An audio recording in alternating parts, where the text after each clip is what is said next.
하나님께서는 세상을 완전하게 만드셨어요. 사람도 모든 천지 만물 다 온전하게 만드셨기 때문에 지으시고 나서 보시기에 참 심히 좋았다, 그렇게 말씀하셨어요. 그런데 아담과 하와가 죄를 짓고 나서 세상 속에는 불완전함이 들어오게 됐죠. 세상이 흔들리고 또 수많은 재난이 일어나고 또 엉겅퀴를 내고 가시가 생기고 이렇게 고통스러운 세상이 되었고, 또 사람도 죄인이 됐어요. 불완전하게 됐어요. 그 이유 엄밀히 말한다고 한다면 죄를 지어서 죄인이 아니고 죄인이기 때문에 죄를 짓게 되는 그런 현상들이 계속 일어나게 된 거죠. 그래서 성경은 의인이 하나도 없다고 그렇게 얘기를 하고 있어요. 로마서 3장 20절에 그러므로 율법의 행위로 그의 앞에 의롭다 하심을 얻은 육체가 없나니 율법으로는 죄를 깨달음이라. 23절에 모든 사람이 죄를 범하였음에 하나님의 영광에 이르지 못한다 그랬습니다.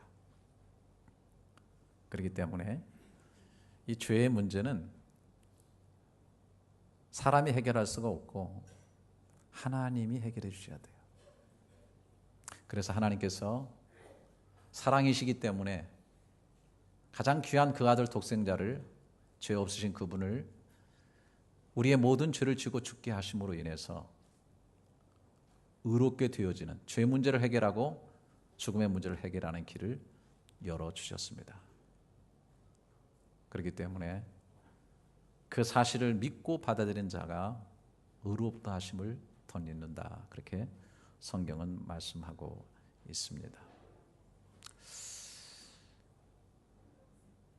그런데 문제는 이겁니다. 우리가 죄인이기 때문에 어쩔 수 없이 죄를 짓고 살고, 또 어떤 죄를 지었더라도 그 아들 예수 그리스도의 피로 말미암아 우리를 씻어 주시기 때문에 우리는 죄에 대해서 좀 무감각하고 죄를 좀 계속 지어도 상관이 없단 말인가 하는 그런 의문을 갖게 됩니다. 또 예수를 믿어도 참 거룩하게 살지 못하고 늘 죄를 지으며 사는 그런 사람들을 바라볼 때 마음이 힘들어지죠. 세상 사람들이 이거 가지고 굉장히 비난합니다. 예수 믿는 사람 참 싫다. 같이 죄 지으면서도 너무 뻔뻔하고 또 하나님 다 용서해 줬다고 자꾸 그렇게 말하니까 참 싫다라고 얘기하는 사람들이 있습니다. 이것을 좀 심각하게 고발한 영화가 있었는데 옛날에 나왔던 밀양이라고 하는 영화죠. 전지현이라고 하는 여배우가 주인공으로 나오는, 전지현이 아니지? 그래, 전도연. 제 과거부터 여자 이름을 잘 못 외워서. 전도연이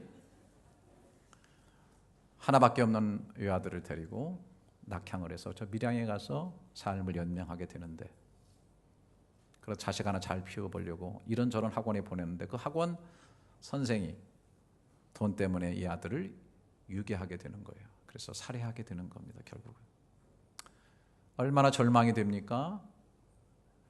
끔찍한 나라를 견디면서 예수님을 만나게 되고 교회에 인도되어서 신앙생활을 하게 되니까 또 얼마나 은혜를 많이 받는지, 은혜가 충만하던 가운데 어느 날 내가 그 살인범을 좀 용서해야 되겠다, 그런 마음을 가지고 기도를 많이 하고 감옥에 찾아가게 되죠. 그런데 감옥에 이분을 만났더니 이분도 감옥에서 예수를 영접하게 됐다.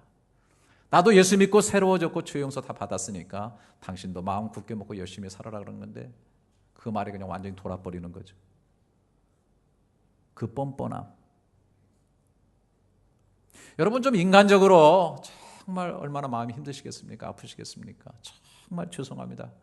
나를 용서해 주세요. 뭐 이렇게 나왔어야 되는데 나 예수 믿고 죄사함 받았거든요. 확 돌아버린 거예요. 확 돌아버리는 거예요. 여러분, 그렇기 때문에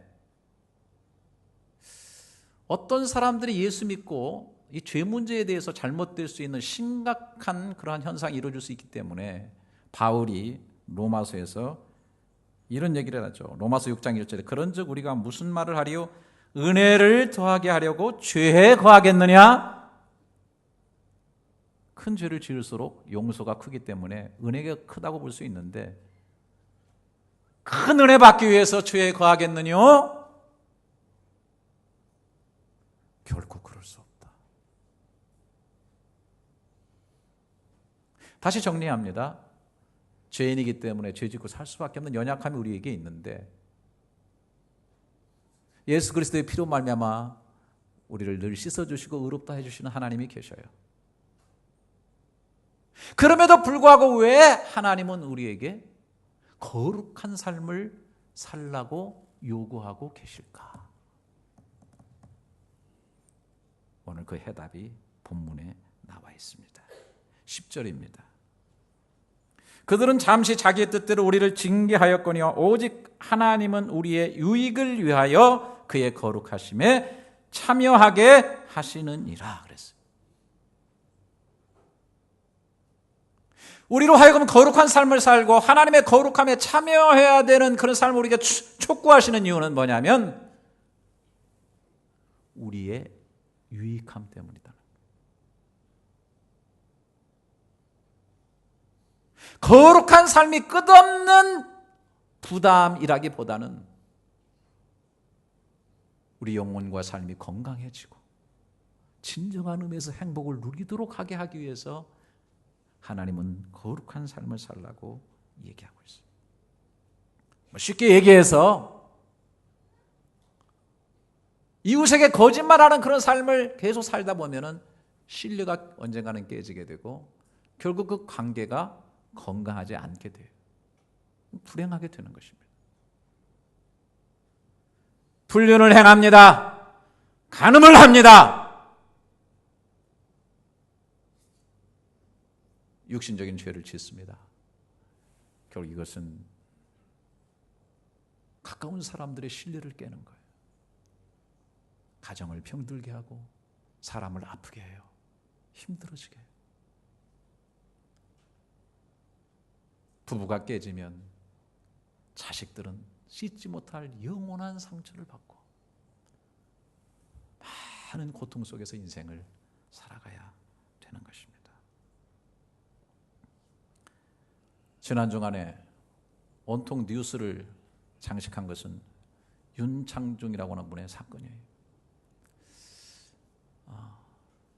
대통령의 입이라고 볼 수 있는 청와대 대변인인데, 여러분 그 미국을 방문하는 대통령 그 순방길에 굉장히 중요한 때일 때 어떻게 그렇게 기강이 해이해져 가지고, 물론 시차 적응한다고 하는 그런 얘기는 하지만은 술을 먹을 수가 있는가, 취할 수가 있는가, 또 어떻게 공무를 같이 집행하고 도와주고 있는 여자 인턴을 몇 차례 걸쳐서 이렇게 성추행을 할 수 있는가. 나라를 완전히 그냥 떠들썩하게 뒤집어 놓고 그 여성 대통령이 간신히 이루어놓은 방미의 모든 성과를 다 희석시켜버리는 그런 사건이 이루어지게 됐어요. 무엇보다도 조사가 이루어지고 있지만 그 자신이 이미 스스로 많은 벌을 받고 있다고 생각을 합니다.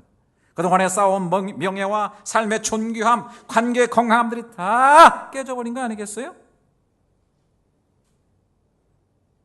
저는 개인적으로 생각할 때 이번 사건이 겉으로 드러나서 그렇지 그동안 이와 같은 일, 아니 이보다 더 심한 일들이 얼마나 많았을까 생각해 봅니다. 여러분 우리 주변에 솔직히 한번 생각해 보세요. 개인적인 출장, 회사에서의 업무 때문에 여행, 공무로 다른 곳을 다니면서 사실 관행적으로 이보다 더 부끄러운 일들이 얼마나 많이 이루어졌겠느냐는 거예요.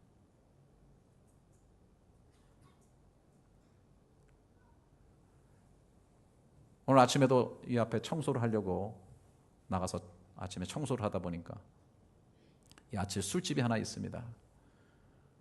그 앞에서 이렇게 쓰레기를 줍고 있는데 보니까요, 멀쩡한 다이어리가 땅에 떨어져 있고 그 옆에 안경 떨어져 있고 볼펜 떨어져 있고 가서 가만히 그걸 주우면서 생각을 해보니까 분명히 누가 토요일 날 저녁에 돼지개 술을 퍼먹고 다이어리 떨어지고 안경조차 떨어진지도 모르고 볼펜 다 떨어지고 그리고 어디론가 사라졌을 것이라고 생각이 되어서 제가 잘 주워다가 그 술집 앞에 화분이 하나 있길래 그 화분에다 잘 올려놨사오니 혹시 이 자리에 있으신 분 있으면 찾아가시기 바랍니다.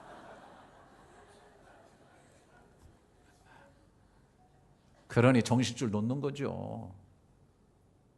무슨 부끄러운 일이 안 생기겠어요? 얼마나 자기 자신을 지키겠어요? 간단한 일이 아니에요. 이런 것들 때문에 씻지 못할 범죄들이 많이 일어나고 개인의 인격이 깨지고 가정의 건강함이 깨지고 인간관계가 깨지는 일들이 얼마나 많은지 모릅니다.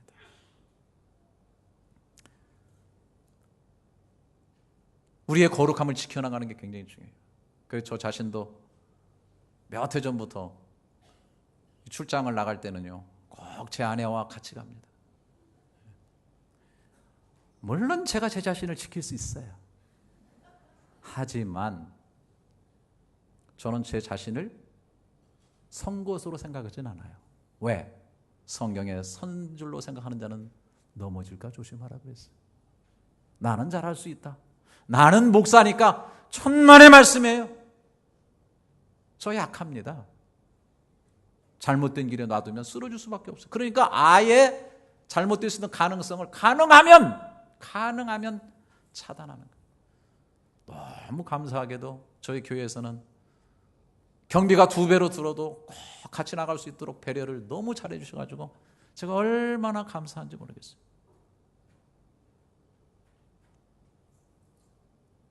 거룩함을 지키는 것이 우리의 행복이고 우리의 건강한 삶을 영위하는 길이라고 하는 것입니다. 거룩한 삶을 지킬 때 가장 먼저 오는 것이 내적인 평안이에요. 내적인 평안의 기초는 거룩함에 있다고 해서 하나님과 꺼리낀 양심과 생각을 가지고 있으면 절대로 마음의 깊은 평안은 누릴 수가 없다는 사실을 알아야 돼요. 이번에 광주에서 한인교회 하시는 제가 아주 친한 친구 좋아하는 담임 목사님이신 김동석 목사님이 여기 한인 선교사들 전략회의가 있어가지고 오셨어요. 그래서 제가 바쁜 중에도 산에 올라가가지고 점심을 모셨는데요. 이거 만날 때부터 자랑하는 거예요. 목사님 저 달라졌죠? 안 달라졌더구만. 그런데 제가 10kg를 뺐어요. 이거 보니까 많이 날씬해지셨더라고요. 음식 조절을 많이 하고 10kg를 뺐다는 거예요. 제가 모시고 나가서 고작 대접한다는 게 파스타하고 피자를 제가 대접을 했더니 콜라를 시키시더라고요. 그래서 제가 음식 조절하고 이렇게 살도 빼고 그랬는데 그거 왜 콜라를 시키냐고. 사모님이 알면 사모님이 만약에 같이 오셨으면 막 뭐라고 그러셨을 텐데 그랬더니 빙그레 웃으면서 하는 말이 목사님 이런 말 모르세요. 몰래 훔쳐먹는 사과가 맛있습니다. 아이고 사모님 안 계시다고 말이지 금세 목사가 풀어져가지고 바로 콜라 시켜 먹고 있는 이 연약함.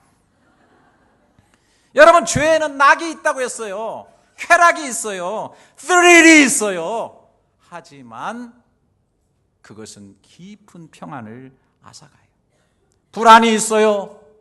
정신적인 어려움이 있어요. 결국은 정신적, 육체적 질병이 오게 돼 있다고 하는 것입니다.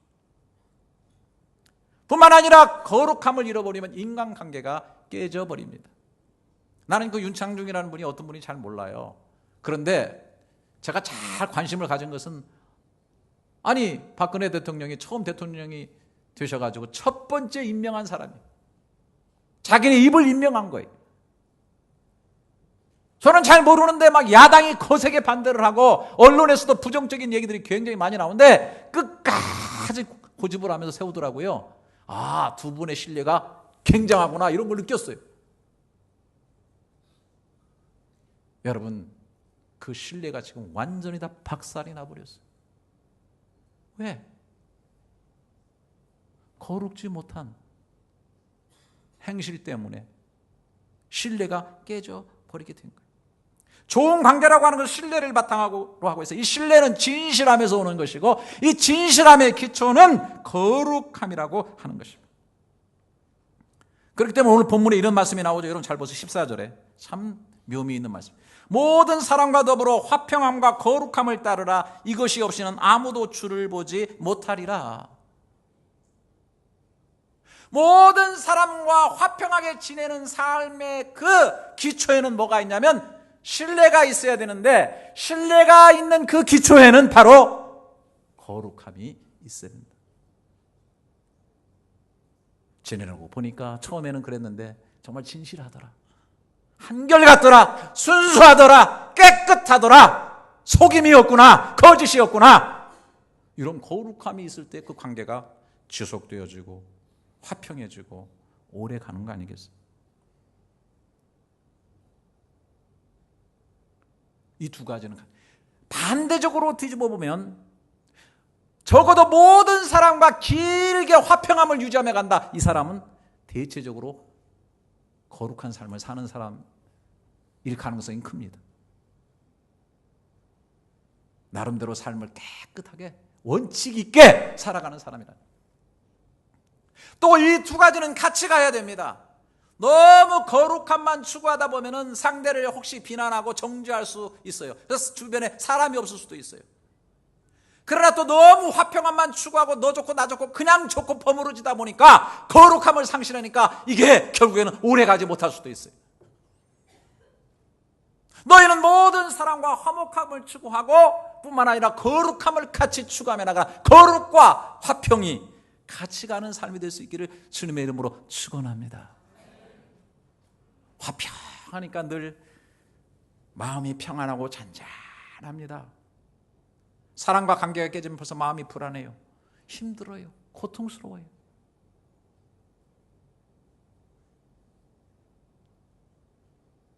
아내와 싸우고 와서 결코 설교 잘 안 됩니다.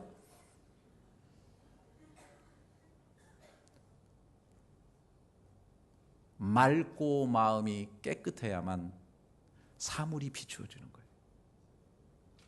모든 사람과 화평을 통해서 평안해진 건강한 마음, 거룩함을 통해서 깨끗한 심령이라야 주님이 보여지게 되는 줄 믿습니다. 오늘 또 그런 사람들의 마음속에 주님의 음성이 들리는 거예요. 오늘 예배할 때 주님의 모습이 보여지게 되는 거예요. 하나님의 임재하심이 느껴지게 되는 거예요. 얼마나 놀라운 은혜인지 모릅니다. 그렇게 하나님은 우리가 진정으로 거룩한 삶을 살기를 원하십니다. 그렇게 살지 못할 때 하나님은 우리를 그렇게 살도록 도와주시기를 원하십니다. 그 도와주시는 방법이 있는데 그게 뭐냐면 징계라는 겁니다. 제 아들 하람이가 참 괜찮은데요, 어렸을 때 공부를 되지게 안 했어요. 너무너무 안 하는 어느 날 제가 너무 걱정이 돼서 제가 공부 안 하고 놀라고 잘 놀고 건강하게 잘해야 된다고 역설했더니 진짜 공부를 안 해가지고 제가 딜레마에 빠졌어요. 안 해도 너무 안 했어요. 그래서 어느 날 제가 불러가지고, 하람아, 너 공부하기가 그렇게 싫으냐? 아빠, 좋은 성적은 갖고 싶은데 공부는 하기 싫어요. 그래, 마음은 원이라도 육신이 약하구나. 아빠도 다 이해한다. 아빠 평생에 공부를 좋아한 적은 단 한 번도 없었단다. 네가 정말 힘들면 아빠가 도와줄게. 아빠가 어떻게 도와줄 건데요? 정말 공부 안 할 때 내가 5대씩 때려줄게. 얼마나 너는 좋은 성적을 원하고 있니? 공부 잘해서 아빠 엄마의 마음을 네가 만족시켜주고 싶은 마음은 너에게 있는 걸 나는 믿는다. 그렇지만 얼마나 육신이 힘드니, 공부하기가 얼마나 싫으니, 그것을 극복할 수 있도록 도와주는 방법은 공부하기 싫어질 때 내가 5대씩 때려주면 네가 그것을 힘입어서 극복할 수 있지 않겠니? 그랬더니 아주 정색을 하면서 제 얼굴을 바라면서, 아빠 그냥 내가 할게.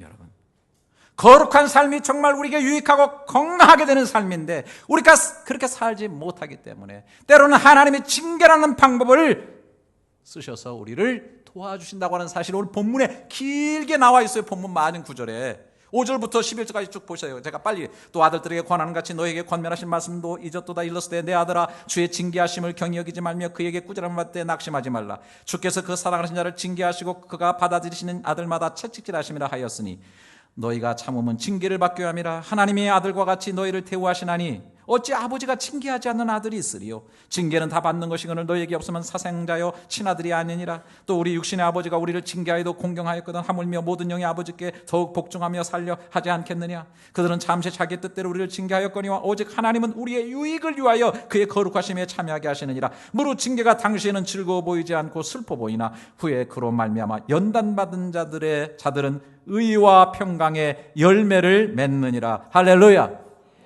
의와 평강의 열매를 맺도록 하나님께서 거룩한 삶을 살도록 징계라고 하는 채찍을 때리실 때가 있다.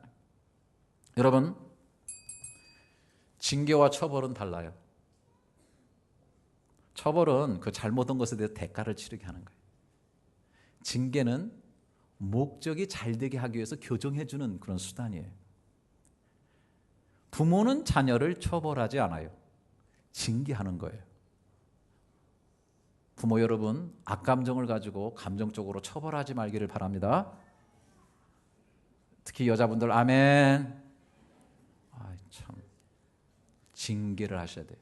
목적을 분명해야 돼요. 감정 풀고 악감정을 이렇게 하지 마시고.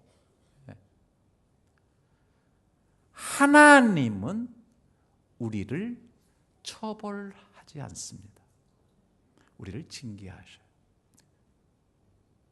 믿음으로 예수 안에 들어온 자들의 처벌은 십자가에서 예수 그리스도께서 다 받으셨습니다. 정말 아멘을 하셔도 괜찮은데 우리의 처벌은 십자가에서 예수님이 다 받으셨습니다. 할렐루야. 우리에게 있다면 그것은 하나의 징계일 거예요. 우리 자신을 돌아보게 하심, 깨어나게 하심, 거룩함으로 나아가게 하심을 위해서. 여러분, 일반적인 종교나 이런 데서는요, 또 율법적인 신앙사고에 가지고 있는 사람들은 모든 걸 처벌로 봅니다. 고통이 오고 고난이 오면 하나님의 처벌로 생각해. 길 가다가 넘어지게 되면 아이고 새벽기도 안 해서 그랬구나. 이번 주에 장사가 안 되면 아이고 주일 예배 빼먹어서 그랬구나. 그거는 너무 율법적인 거야. 그렇게 해석하지 마세요. 하나님이 주일을 거룩하게 지키고 더 열심히 주님 앞에 봉사하라고 하나님께서 이런 고난을 나에게 주시는구나. 할렐루야. 여러분, 고통과 고난이 올 때요, 자꾸 피하면요, 그 사람은 어디에 제일 빠지기 쉬냐면요, 중독에 빠지기 쉬워요.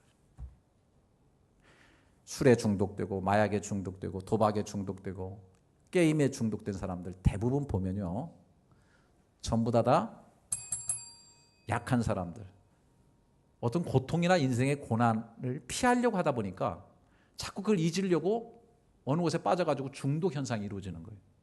진짜로 영혼이 건강한 사람은 절대로 중독에 빠지지 않아요. 우리가 육적인 메커니즘도 굉장히 잘 알아야 됩니다. 어디가 아프다, 이게 뭐예요?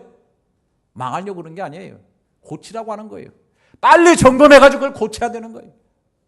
나에게 고난이 왔다, 문제가 왔다, 고통이 왔다, 빨리 하나님께로 생각이 돌아가서 고쳐야 돼요. 근데 이게 마비되어 있는 것이 심각한 거예요. 제가 늘 말씀드리는 문둥병 환자가 왜 심각합니까?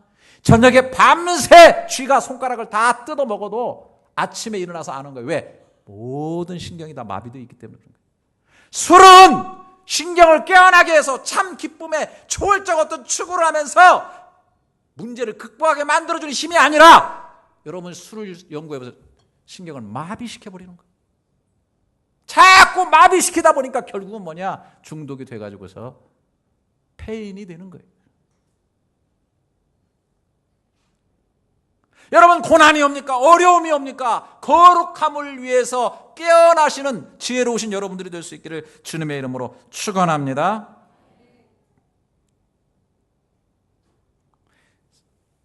우리가 존재하고 있는 이 세상에는 5가지 왕국이 있다 그래요. 첫째 왕국은 광물의 왕국이라. 광물은요, 물질일 뿐이지 거기에는 어떤 생명이나 자유함이 없어요. 좀 더 지나가는 왕국인데 그 식물의 왕국인데 이것은 생명은 있는데요. 자유함은 없어요. 움직이지 못해요.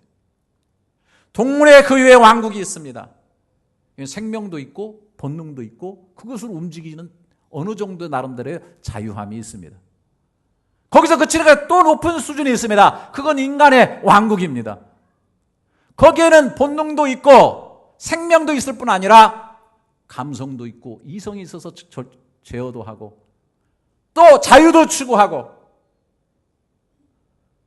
더 나아가서 영적인 기능이 있기 때문에 신을 추구하기도 합니다. 여러분, 광물은 광물의 세계만 있다고 만약에 한다고 한다면 어리석은 거겠죠. 식물의 세계만 있습니까? 그 위에 인간의 왕국이 있는 것입니다. 인간의 왕국으로 끝납니까? 그 위에 또 하나의 왕국이 있다는 사실을 기억해요. 우리가 이성으로 살고 때로 본능으로 삽니다. 본능으로 너무 살면 짐승화됩니다. 이성으로만 산다고 생각하는 것 휴머니즘에 갇힐 수가 있습니다. 그러나 그 위에 우리를 위에서부터 압박하는 게 있습니다. 그게 뭐예요? 어떤 꿈일 수도 있는 거고 뭔가 어떤 이상일 수도 있는 거고 더 나아가서 거룩함에 대한 압력이 있습니다. 길을 지나가다가 피 흘리고 쓰러지는 사람을 바라볼 때 동물은 그냥 지나가지만 사람이 그냥 지나가려고 할 때 위에서도 뭔가 압박하는 게 있습니다. 그게 뭐예요? 그 이상의 존재로 살라고 하는 내 내면의 양심의 촉구가 있는 것입니다. 사람에게는 거룩하게 살고 그 이상의 삶을, 동물 이상의 삶을 살게 하려고 압박이 있는데 그게 바로 하나님의 요구인 것입니다. 하나님이 말씀하십니다. 내가 거룩하니 너희도 거룩하라.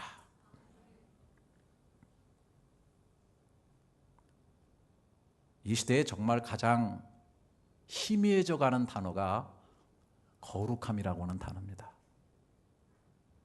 심지어 교회 안에서도 가장 부담스럽고 무겁게 느껴지는 것이 거룩함이라고 하는 단어입니다. 그러나 하지만 이 시대에 정말 우리가 우리의 진정한 건강과 행복을 위해서 살려내야 될 단어가 거룩함이라고 믿습니다. 어쩌시렵니까? 조종화라고 하는 시인이 쓴 시가 있습니다. 나 하나 꽃피어라고 하는 시인데요. 제가 한번 읊조려 올려드리겠습니다. 나 하나 꽃피어 풀밭이 달라지겠느냐고 말하지 말아라. 네가 꽃피고 나도 꽃피면 결국 풀밭이 온통 꽃밭이 되는 것 아니겠냐. 나 하나 물들어 삶이 달라지겠느냐고도 말하지 말아라. 내가 물들고 너도 물들면 결국 온 산이 활활 타오르는 것 아니겠냐. 교회는 거룩하심을 위해서 불러주신 공동체인 것입니다. 나 하나라고 그렇게 여기지 마시고 나 하나 너 하나가 거룩함을 이루어서 우리 교회가 생명력 있고 건강하고 능력 있고 정말 행복하고 우리의 가정뿐 아니라 교민 사회까지 건강하고 거룩하게 만들어가는 아름다운 공동체가 될 수 있기를 주님의 이름으로 축복합니다. 기도하겠습니다. 예수 그리스도로 의롭다 하시고 의인의 존재를 만드시며 구원 주심에 감사드립니다. 하지만 거룩하게 살라는 말씀에 응답하는 삶을 주시옵소서. 우리의 유익, 건강함과 평안함이 깃든 행복을 주시기 위해서 거룩한 삶을 주셨는데 이것을 가지고 하나님을 기쁘시게 하고 영혼이 건강하며 가정과 교회, 교민 사회를 건강하게 만들어가는 저희들이 되게 해 주시옵소서. 드리는 예물과 많은 봉사의 수고들에 약속하신 복과 은혜가 가득하게 해 주옵소서. 예수 존귀하신 이름으로 기도드립니다. 아멘.